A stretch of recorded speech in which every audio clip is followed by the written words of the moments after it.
Hello friends, welcome back to our channel. आज हम बात कर रहे हैं ओयो के ओनर रितेश अग्रवाल जी का, जिनका जन्म 16 नवंबर 1993 में रायगढ़ के साउथ उड़ीसा में हुआ।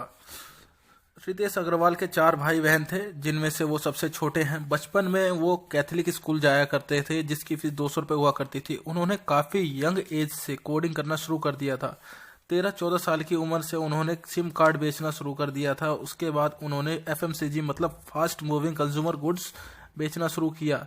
तो बहुत छोटी उम्र से उन्हें कोडिंग आ गई, मतलब कि बनाना आ गया और बेचना आ गया, जो कि बहुत एसेंशियल स्किल है एक एंटरप्रेन्योर बनने का। अब आप सोच रहे होंगे कि यार रितेश अग्रवाल को उस टाइम में कहाँ से आइडिया आया एंटरप्रेन्योर बनने का। हुआ ऐसा कि जब वो क्लास 7th-8th में थे, तब जो उनकी सबसे बड़ी बहन थी, जो उस टाइम में एक कॉलेज पढ़ती थी, तब वो एंटरप्रेन्योरशिप इवेंट अटेंड करके आई। तो उनकी बड़ी बहन ने उनसे डिस्कस किया और तब रितेश अग्रवाल को लगा कि ये एंटरप्रेन्योर वर्ड बड़ा डिफरेंट है, काफ़ी अलग है, तो मुझे भी यही बनना है। तो जब आप जिस उम्र में बच्चे से पूछते हैं कि क्या बनना है, उस टाइम में उन्होंने ये डिसाइड कर लिया कि उन्हें एक एंटरप्रेन्योर बनना है। उसके बाद उन्होंने अपनी 10th तक की पढ़ाई की और उसके बाद वो इंजीनियरिंग की पढ़ाई के लिए कोटा आ गए, जो कि नॉर्थ ऑफ इंडिया का इंजीनियरिंग का हब है। बट उनका वहाँ मन नहीं लगा, क्योंकि उनके दिमाग में एक बात घर कर गई थी कि उन्हें एंटरप्रेन्योर बनना है, जिसके लिए वो हर वीक कोटा से दिल्ली आ जाते थे उनकी क्लास के लिए।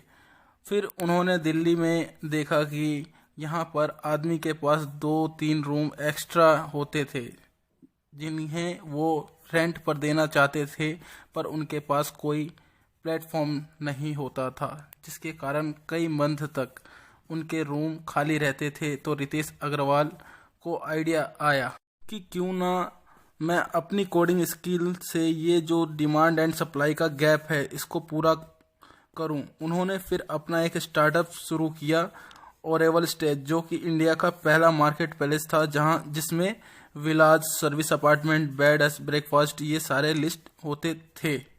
तो ऐसे में उनकी स्टार्टअप जर्नी शुरुआत हुई, जिससे कि वो अपनी आईआईटी जेईई की पढ़ाई नहीं कर पाते थे, जो फाइनली उनका आईआईटी तो हुआ नहीं, पर 2011 में उन्होंने 12th पास किया और दिल्ली एक कॉलेज में अपना एडमिशन ले लिया। तो जो ये 12th ख़त्म होता है और कॉलेज शुरू होता है, इसके बीच में 3 मंथ का गैप होता है।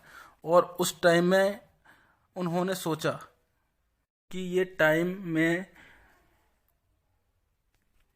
बिल्कुल फ्री हूँ, और जाकर देखा कि मैं होटल और उसके बारे में ज़्यादा से ज़्यादा जानकारी इकट्ठा कर पाऊँ। जाकर देखता हूँ कि और क्या क्या प्रॉब्लम है और मैं उनको अपने डेवलपमेंट से क्या क्या ठीक कर पाऊँगा। उसके बाद उन्होंने होटल में विजिट किया और देखा कि वहाँ पर सस्ते होटल में बेडशीट गंदी और बाथरूम गंदे, लाइट्स पुरानी थी, जिसकी वजह से कस्टमर सेटिस्फाइड नहीं हो पाता था। तो फिर उन्होंने अपना स्टार्टअप किया ओयो रूम से, इसका मतलब था ओवन योर रूम्स। जिसके बाद उन्होंने गुड़गांव में एक होटल ओनर से मिले और उन्हें बोला कि कुछ टाइम तक आप अपना होटल मुझे चलाने दें, और यदि कुछ भी लॉस आता है तो मेरा, और यदि प्रॉफिट आता है तो 50-50, और अपनी पार्टनरशिप आगे तक चलने देंगे। ये सुन होटल के ओनर ने एग्री कर दिया और अपने होटल उनके साथ पार्टनरशिप में चलाने के लिए मान गए। फिर वहाँ से रितेश अग्रवाल दिल्ली के सदर बाज़ार गए और उन्होंने वहाँ से होटल मैनेजमेंट के लिए कुछ इम्पोर्टेंट चीज़ें ली और होटल को एक रनिंग और स्टेब्लिश मोड में बनाकर रेडी कर दिया। फिर उन्होंने अपना एक ऐप बनाया ओयो के नाम से, जिस पर आप सिर्फ 5 सेकंड में होटल बुक कर सकते हैं। उसके बाद उन्होंने उस होटल की सारी मैनेजमेंट खुद की। फिर कुछ टाइम में होटल की रेटिंग 90 अप्रोक्स जाने लगी। इसको देखते हुए उसी गुड़गांव के होटल ओनर ने रितेश अग्रवाल से ये बोला कि मेरा एक और होटल है, उसमें भी पार्टनरशिप करते हैं।